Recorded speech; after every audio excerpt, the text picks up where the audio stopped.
Comparison ranking test में आपको एक लाइन को समझना होगा बस।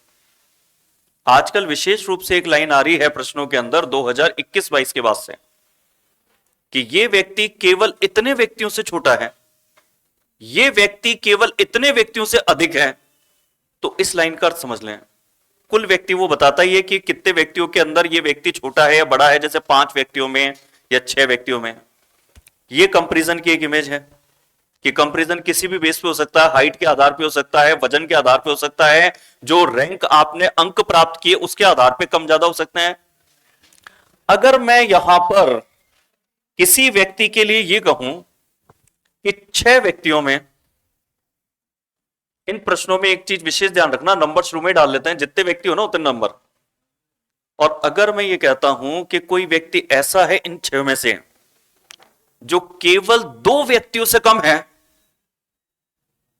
अगर मैंने ये लाइन कही, क्योंकि अब ये अब आपके हर प्रश्नों में आएगी, तो आप ये सोचो कि 10 प्रश्न करने के बाद समझ में आएगी ये लाइन या पहली बार में समझ में आ रही है लाइन। दोबारा बोलता हूं, इनमें से वो नंबर बताओ जो केवल 2 व्यक्तियों से कम हो।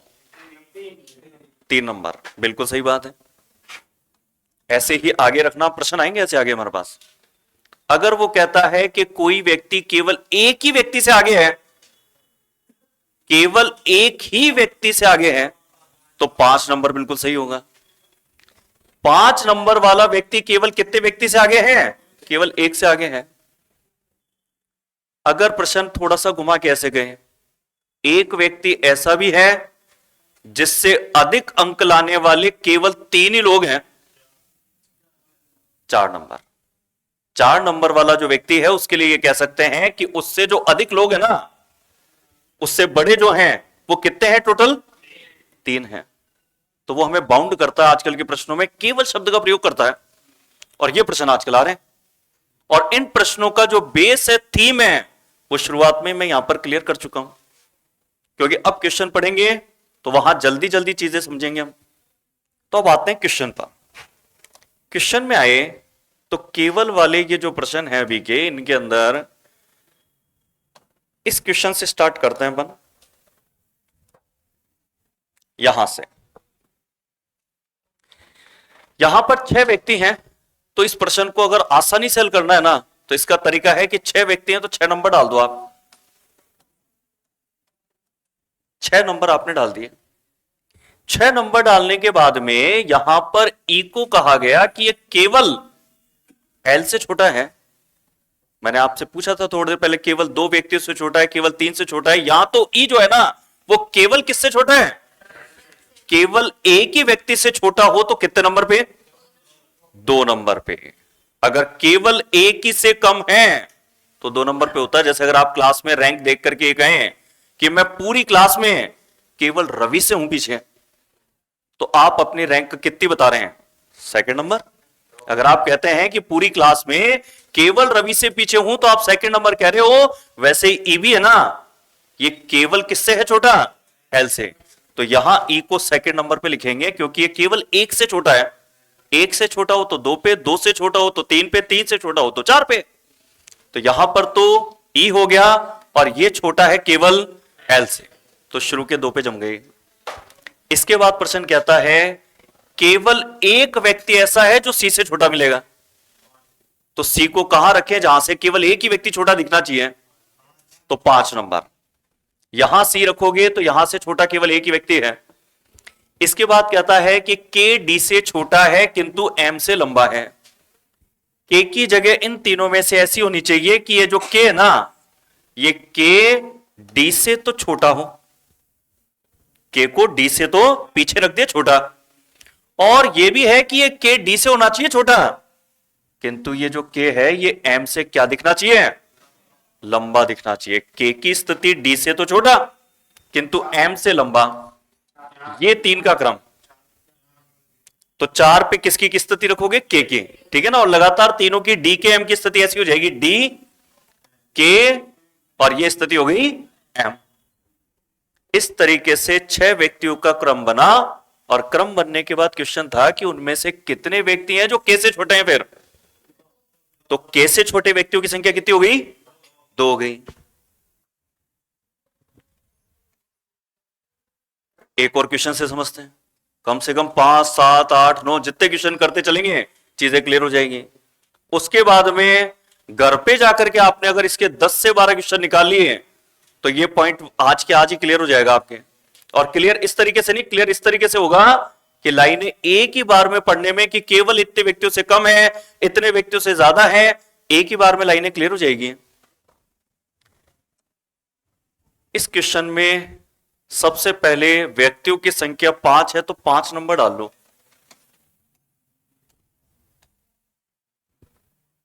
5 व्यक्तियों की संख्या डाली और अब इसमें यह पढ़ा कि के तो सबसे लंबा है, 1 नंबर हो गया। इसके बाद कहता है जबकि एल सबसे छोटा है। यहां वैसे भी इन लाइनों को पढ़ने में दिक्कत नहीं आती है। ओ उस समूह का दूसरा सबसे छोटा बच्चा है। सबसे छोटे से देखें 4 नंबर हो गया, बिल्कुल सही बात है, ये दूसरे नंबर का सबसे छोटा हो गया। और जो 2 जगह बची है उनमें यह ध्यान रखना कि एम जो है वो किससे लंबा दिखना चाहिए। तो बहुत आसान है, यहां एम लिख दोगे तो ये एन से क्या दिखेगा, लंबा दिखेगा। अब यहां पर पूछा था तो बताइए इस अकॉर्डिंग तीसरा सबसे लंबा बच्चा कौन है। तो तीसरे नंबर पे सबसे लंबा है एन।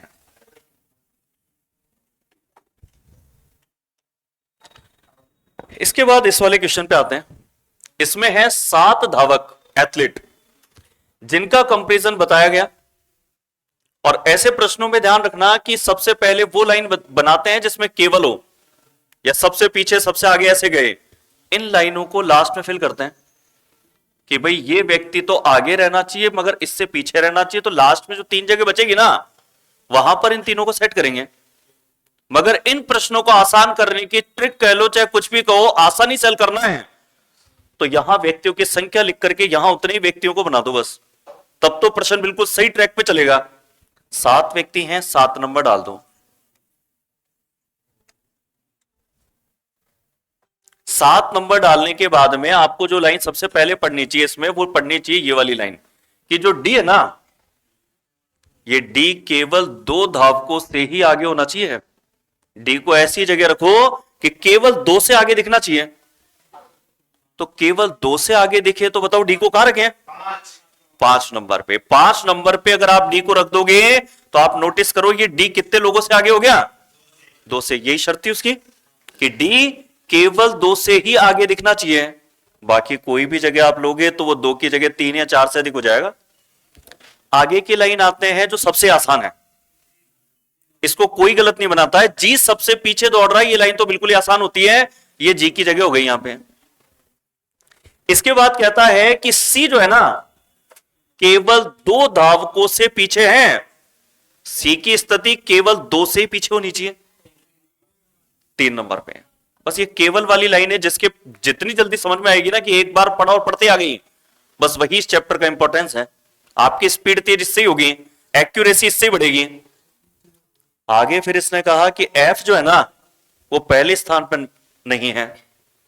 तो एफ की जो यहां पर कंडीशन थी ना वो रखते समय यह ध्यान रखना कि एफ को कहीं भी रखना मगर कहां पे मत रखना, पहले पे मत रखना। अब आपके पास में कितनी जगह खाली है, 3, एक को छोड़ के।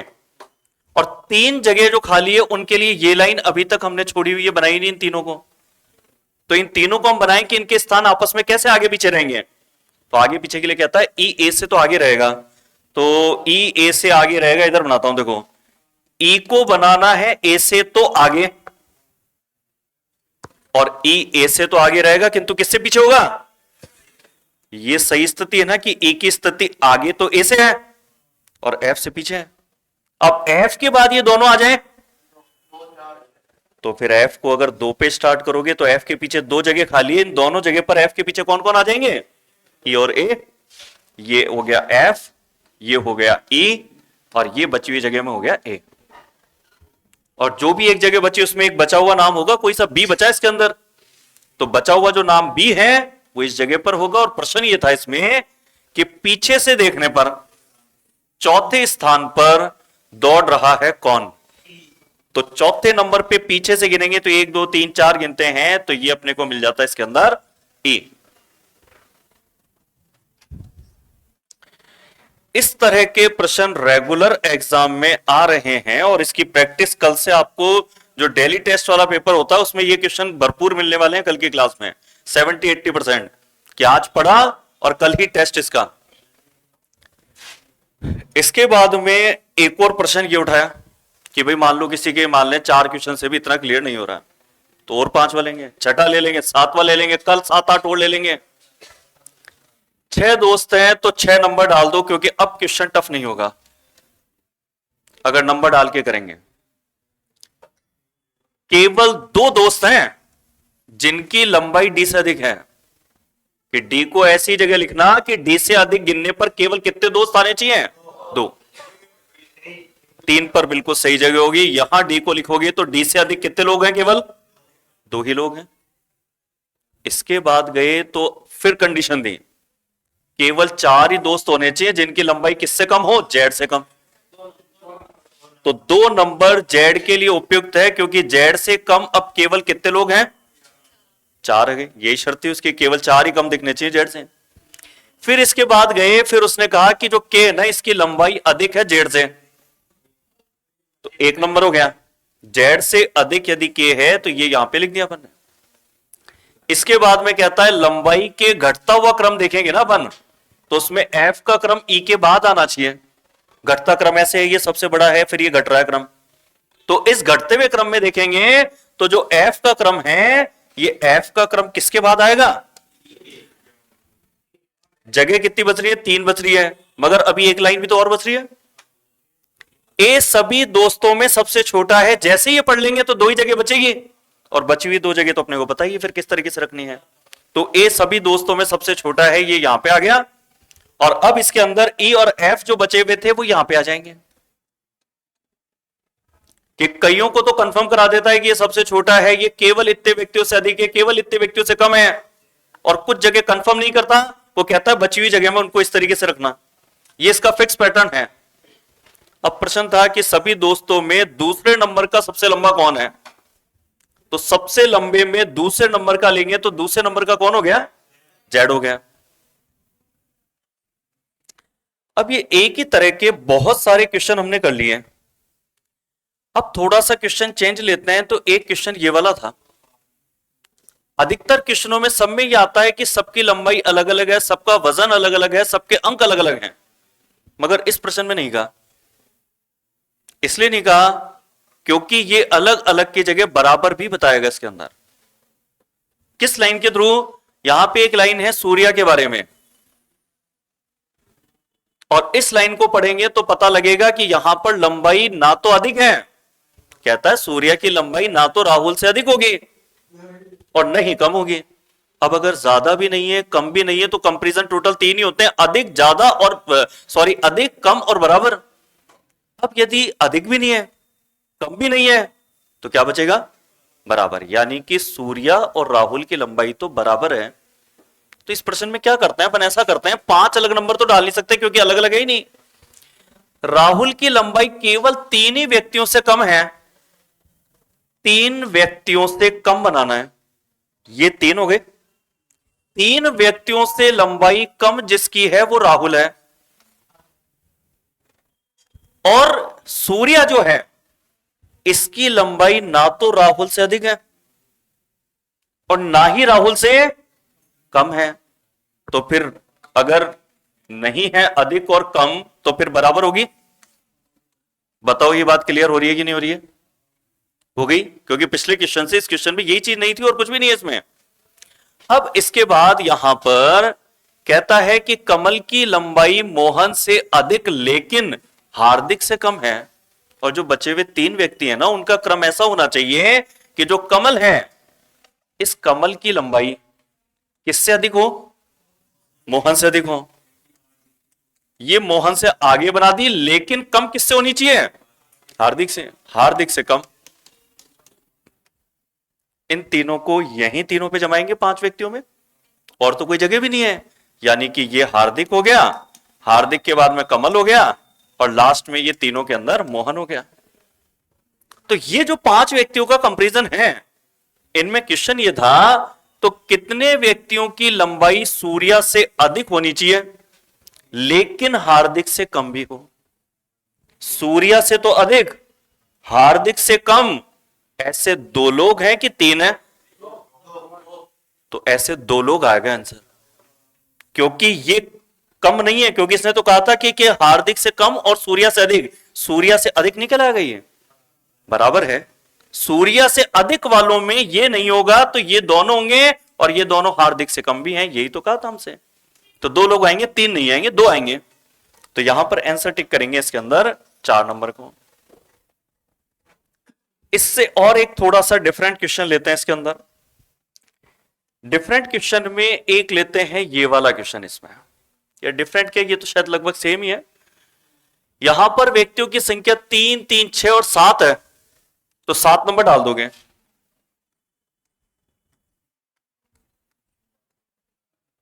आरपीएफ एसआई का जो पेपर दिसंबर में लगा था, उसी में ये क्वेश्चन आया था इस तरह का, और इसमें डी की लंबाई केवल 2 व्यक्तियों की लंबाई से कम है। डी को ऐसी जगह रखो कि केवल 2 से ही कम दिखना चाहिए, तो 3 नंबर पे केवल 2 व्यक्तियों से कम हो गया। इसके बाद कहता है डी और बी की जो लंबाई है ना, इनके बीच में केवल कितने व्यक्तियों की लंबाई आएगी?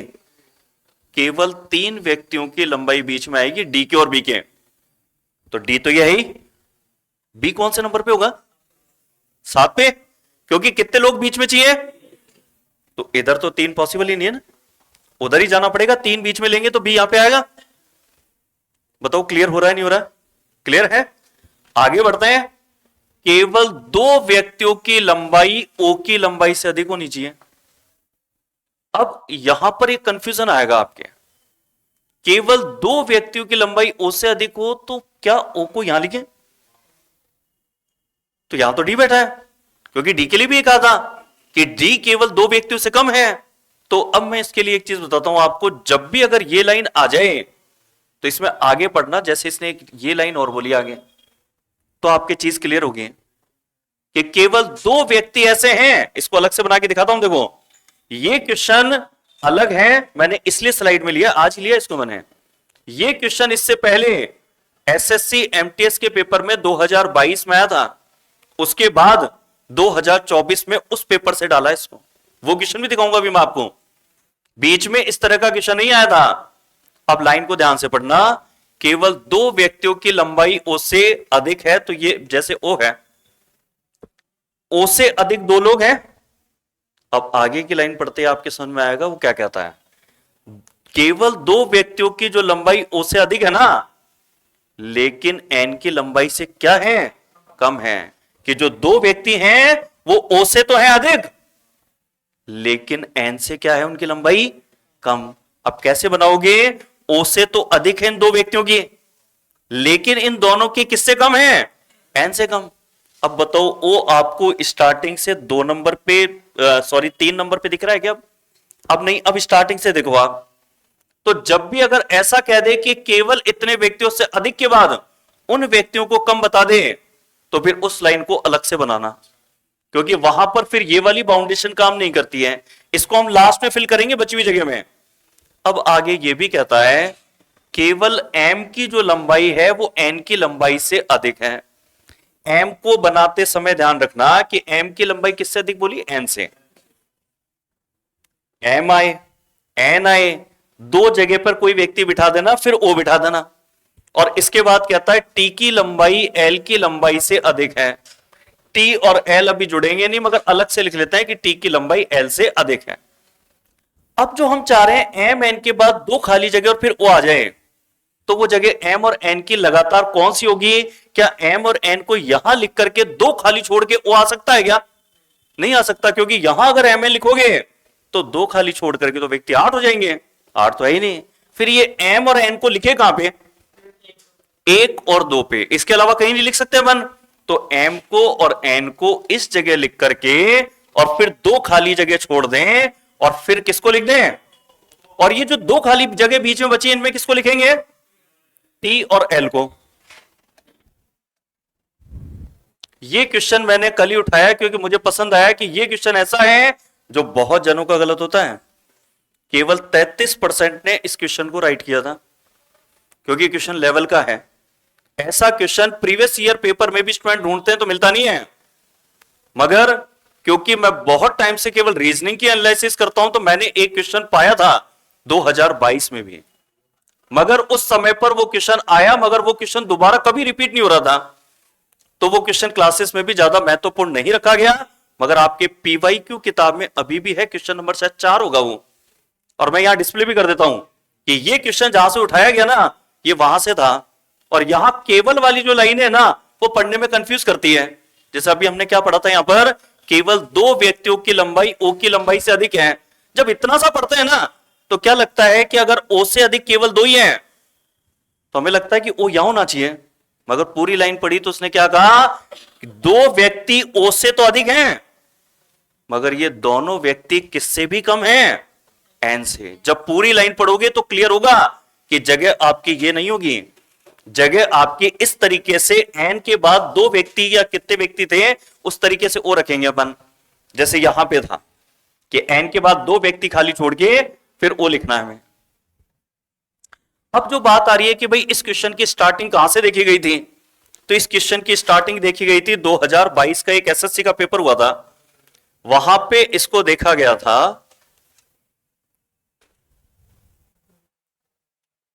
और वो क्वेश्चन था ये वाला। पहली बार इस तरह की लाइन का क्वेश्चन ये आया था एमटीएस पेपर 2022 जुलाई में, और ये भी ऐसा ही क्वेश्चन है। इस क्वेश्चन में कहता है कि 2 लोग ऐसे हैं जिन्होंने पी से अधिक अंक प्राप्त किए हैं। अब आपने अगर नंबर डाल के सोल्व किया होता ना, तो केवल 2 लोग अगर पी से अधिक हैं तो पी को आप 3 नंबर पे रखते आप, कि भाई अगर 2 ही लोग अधिक है पी से हैं तो पी 3 नंबर पे जाता, केवल 2 ही लोग अधिक हो गए पी से। मगर इसमें भी फिर पूरी लाइन पढ़ना, कहता है केवल 2 जो लोग हैं ना वो पी से तो अधिक हैं, लेकिन एस से क्या है, कम है। सेम वैसी लाइन है जैसे भी आरपीएफ एसआई में आई, तो वो जो लाइन है वो सेम इस क्वेश्चन से उठाई गई है। इसलिए अपन कहते हैं पीवाईक्यू जो क्वेश्चन होते हैं ना एग्जाम में कभी भी आए हुए हो तो वो रिपीट जरूर होते हैं वो। अब यदि हमने अगर पीवाईक्यू किताब से क्वेश्चन निकाले हुए हो ना, तो वो चीजें हमें पड़ी हुई लगती हैं। नहीं तो ये जो क्वेश्चन आरपीएफ एसआई में आया था ये बिल्कुल एक नए पैटर्न का था, ऐसा किसी रीजनिंग की किताब में क्वेश्चन नहीं मिलेंगे, मगर ऐसा एक क्वेश्चन पहले आया हुआ है। अब देखो केवल 2 लोग जो पी से अधिक हैं, ये दोनों के दोनों लोग किससे कम रखने हैं, एस से कम रखने हैं। बात तो प्रैक्टिस की होती है। अब हमने मान लो सारे क्वेश्चन एक ही तरह के अभी बोर्ड पे किए थे, वही करते रखते वही लगातार करते तो आप कहते तो बिल्कुल आसान है, मगर ये थोड़ा सा डिफर ले लिया। अब इसके बाद एक और डिफर लूंगा जो इनसे भी अलग क्वेश्चन है, पहले तो इसको सॉल्व कर लेते हैं। अब यहां पर आगे ये कहा क्यू ने सर्वाधिक अंक प्राप्त किए हैं, तो सिंपल सी बात है 5 में क्यू को यहां लिखेंगे, और टी ने आर से अधिक अंक प्राप्त किए हैं। टी ने अगर आर से अधिक अंक प्राप्त किए हैं तो ये टी और ये आर से अधिक हो गया। सेम वैसा ही क्वेश्चन था, पूछा ये गया था बताओ कि चौथे उच्चतम अंक किसने प्राप्त किए हैं। तो पहले नंबर पे तो क्यू है उच्चतम में, मगर यहां से 4 नंबर तक जाएंगे तो कौन होगा, आर होगा। ये क्वेश्चन जो आरपीएफ एसआई का हमने देखा पेपर में, स्टूडेंटों को अचानक देखने को मिला कि ऐसा भी क्वेश्चन आता है, मगर ये पहले आया हुआ है। एक क्वेश्चन और इससे डिफर कि क्वेश्चन क्या है, देखो जैसे एग्जाम में आ रहे होते हैं उनसे चेंजेस होते रहते हैं। 2021 से पहले कंपैरिजन अलग तरीके से पूछा जाता था, उसमें नंबर नहीं डालते थे ऐसे जैसे आज अपन ने नंबर डाल करके किए। 21-22 के बाद आने लगे केवल वाले। केवल में 2 एग्जाम्पल ऐसे हैं जो मैंने अभी लास्ट के 2 कराए, और एक क्वेश्चन और जो मुझे थोड़ा सा डिफर मिला वो आपके सामने रखता हूं। इसके अंदर आरपीएफ एसआई के पेपर का ही था, इसमें शायद ये वाला क्वेश्चन है। ये क्वेश्चन बहुत सारे आए थे, इसको सबसे पहले देखा गया था 2022 एसएससी सीजीएल के पेपर में, वहां से उठा करके आरपीएफ एसआई ने इस साल दिसंबर में जो पेपर लग रहे थे उनमें पूछ लिया। आगे भी आपके जो एग्जाम लगने वाले हैं उनमें ऐसे क्वेश्चनों के आने के चांसेस पूरे बनते हैं कि किताब में प्रैक्टिस तो केवल वाले क्वेश्चनों की करके गए थे, 90% वही आ गए थे, मगर चेंजेस करके अब इस तरीके से पूछ लिया उसने। ऐसा नहीं है कि पहली बार क्वेश्चन देख के सॉल्व नहीं कर सकते, किया जा सकता है। कितने जनों ने कर दिया, 50% है तो इसको तब भी राइट कर दिया। यहां पर 6 व्यक्ति हैं, ये WXYZTU। इसमें व्यक्तियों के नाम जैसे पजल में लिखते हैं ना, उस तरीके से लिख करके यहां पर कंपैरिजन कर लेना चाहिए। कहता है कि प्रत्येक की अलग अलग आयु के हैं ये लोग, और Y की जो आयु है वो 30 है। ये इसकी आयु हमें पता लग गई 30, और लास्ट में जो आयु बतानी है वो बतानी थी U की। Y की आयु पता लग गई, और फिर T और Z के बारे में ये कहा गया कि जो T की आयु होगी ना, वो Z की आयु से 5 गुना होगी, कि Z की जो आयु होगी उससे 5 गुना हमें लिखनी है T की, कि T की जो आयु है वो Z से 5 गुना है। तो Z की अगर 1 होगी तो 1 से 5 गुना T की होगी, कि हमने 1:5 लिख दिया। किसकी आयु अगर 5 होगी तो 5×5 होगी, इसकी आयु 3 होगी तो इसकी 3×15 होगी। अब आगे इसके अंदर जाते हैं जिसमें कि कहता है कि W की आयु, या फिर एक काम करो, Y से कोई लाइन हो तो पहले उसको पढ़ लो, कोई Y की लाइन हो, यहां पे एक Y की लाइन, क्योंकि Y की तो आयु पता है ना हमें। अब ये क्या कहता है, Y की आयु T की आयु से 2 गुना है। ये शब्द 2 बार है, इसकी कोई दिक्कत नहीं। Y की जो आयु है वो T की आयु से 2 गुना है। ये Y की आयु है और ये T की आयु से 2 गुना है, तो बताओ T की कितनी होगी? 15 होगी। तो अब T की आयु से 2 गुना Y की आयु जो शर्त बोली गई थी वो पूरी हो गई। और अब तो क्या ये भी तय कर सकते हो कि अगर ये जो 15 है ये 5 गुना है तो इसका 1 गुना कितना होगा? 3 होगा, क्योंकि 3 का ही 5 गुना 15 होता है, 3×5 = 15। इन तीनों की तय हो गई। अब लाइनें ढूंढो, इन तीनों में से किसी नाम पे मिल जाए, कि जेड पर या टी पर कोई लाइनें मिलती हो। तो देखो जेड पर ये मिल रही है, टी पर तो खैर ले ही लिए, जेड की ले लेते हैं ये लाइन। जेड की जो ये आयु है ना, ये जेड की आयु डब्ल्यू की आयु की 1/4 है, कि डब्ल्यू की जो आयु होगी उससे 1/4। डब्ल्यू की आयु अगर 4 होगी तो 4 से ये 1 ही होगी, क्योंकि 1/4 करनी है अपने को। इसकी जो आयु होगी उससे 1/4 जेड की है। तो फिर ये एक वैल्यू अगर 3 है तो इसकी 4 गुनी अगर करेंगे तो 3 की 4 गुनी कितनी होगी? 12। अब इसके बाद में W बन चुका, तो W पर एक लाइन है हमारे पास यहां पे, और लाइन है कि W की आयु X की आयु से आधी है। अगर W की आयु X की आयु से आधी है तो W की आयु अगर आधी है X से, तो X की कितनी लिख दें? तो फिर W की जो 12 है वो 24 से आधी दिख रही है। अब यही कहा था उसने कि W की जो आयु है वो आधी होनी चाहिए X की, तो X की 24 होगी तो इसकी 12 आधी कहलाएगी। अब लास्ट की लाइन और कौन सी बची? तो कहता है X की जो आयु है ना, ये X की आयु निकाली 24, ये X की जो आयु है वो U से आधी होनी चाहिए। U की आयु ऐसी सोचो जिससे आधी हो जाए 24X की। तो बताओ फिर U की आयु कितनी है? 48।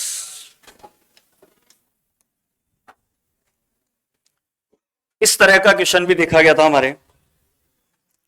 एक लास्ट क्वेश्चन और इसका पैटर्न बता रहा हूं मैं, जो आने वाले एग्जाम में मेरे हिसाब से सबसे ज्यादा आने के चांसेस हैं, कि अगर कंपैरिजन का पैटर्न चेंज करके उसने पूछना चाहा तो जो उसकी बेस्ट चॉइस होगी पूछने की, जो एग्जाम में पहले उसने पूछा हुआ है, तो पहले हिंट कर रहा हूं मैं आपको एग्जाम में क्या आने वाला है। तो एग्जाम में कंपैरिजन का जो पैटर्न बदल रहा है उसमें एक ये पैटर्न आपके आने के प्रबल चांसेस हैं, कि कंपैरिजन अब तक तो किया जाता था कि ये अधिक है ये कम है, यहां पर अधिक और कम बताने के बाद में कितने अंक इनको प्राप्त हुए ये बताते हुए, और फिर किन्हीं अन्य व्यक्तियों के संभावित अंक पूछे जाते हैं। ऐसे 5 क्वेश्चन मैं देख चुका हूं 70 क्वेश्चनों में से। बहुत कम है, हालांकि हो सकता है आपने नहीं ढूंढे हो।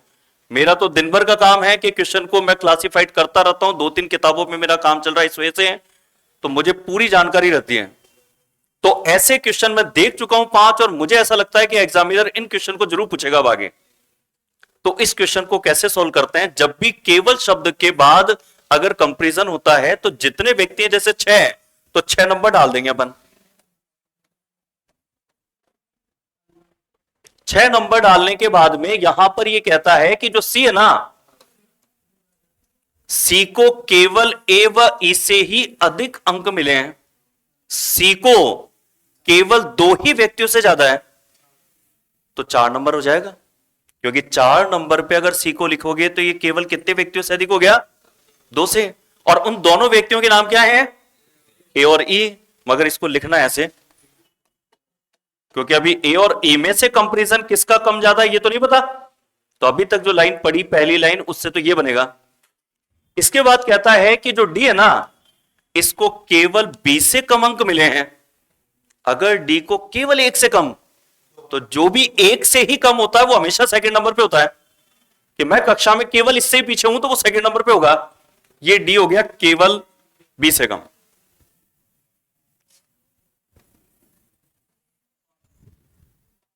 ई को सबसे कम अंक नहीं मिले हैं।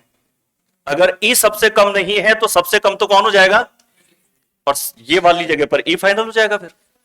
और ए की जगह बची है तो एक ही व्यक्ति बचा होगा। एक व्यक्ति इनमें से कौन सा बच गया? ये एफ इस जगह होगा। अब ऐसे प्रश्न तो हमने बहुत किए थे और एग्जाम में ऐसे ही आएंगे भी। अभी भी 80% तो यही आने के चांसेस हैं कि सिंपल यहां तक। मगर इसके आगे बढ़कर के भी क्वेश्चन आने की संभावना बन रही है पूरी। तो आगे क्या होता है? जिसे तीसरे नंबर के अंक मिले ना सर्वाधिक, उसके कितने अंक है? 81। तीसरे नंबर पे एफ था ना, इसके अंक बता दिए 81।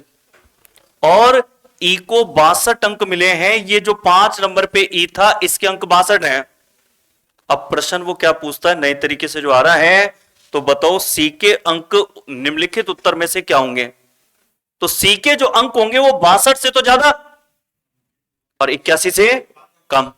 या ऐसे ही कभी पूछ सकता है डी के अंक कितने हो सकते हैं, तो कितने से ज्यादा होंगे? और वो फिर एक ही विकल्प ऐसा देता है जिसमें 81 से ज्यादा देता है। ये पैटर्न एग्जाम में देखा गया है कभी कभी। रेगुलर तो इतना ही आ रहा है केवल। अभी हर एग्जाम के क्वेश्चन मैक्सिमम सब ऐसे आ रहे हैं। मगर मैं कहूं कि 80 क्वेश्चन में से कुछ अलग छाटा हो, तो अलग में ये भी था। अब इसका क्वेश्चन देखो आप, ये सी के अंक निम्नलिखित में से कौन से हो सकते हैं? तो सी के जो अंक होंगे ना, अभी अभी हमने कहा था कि सी के जो अंक होंगे 62 से ज्यादा और 81 से कम होगा। तो 62 और 81 के बीच का जो भी एक ऑप्शन यहां है 70, बस वही हमारा राइट आंसर है। ऐसे 5 क्वेश्चन हमने पिछले 2 साल के पेपरों में छांट के निकाले कि कभी कभी ऐसा भी हो गया था। ये नहीं है कि एग्जाम में अचानक जब ऐसी चीजें होती है तो वो कठिन पड़ती हैं, मगर पहले हमने कभी 2-4 क्वेश्चन ऐसे सॉल्व किए हो तो एग्जाम में वो बिल्कुल ही आसान लगती है। अब यहां हमने चाहे कितने भी क्वेश्चन पढ़े, घर पे जाके पीवाईक्यू किताब से इस तरह के 20 क्वेश्चन अगर आपने निकाल लिए तो ये पॉइंट एकदम क्लियर हो जाएगा। और कल जब टेस्ट होगा तो मुझे भी परेशानी कम होगी, क्योंकि जब कोई क्वेश्चन सभी का सही होता है तो यहां पे सॉल्व कराने की जरूरत पड़ती नहीं है। और अगर गलत होगा तो फिर वापस ये पॉइंट कल दोबारा स्टार्ट होगा फिर। तो आज इतना ही कर लेते हैं, बाकी करेंगे कल की क्लास में।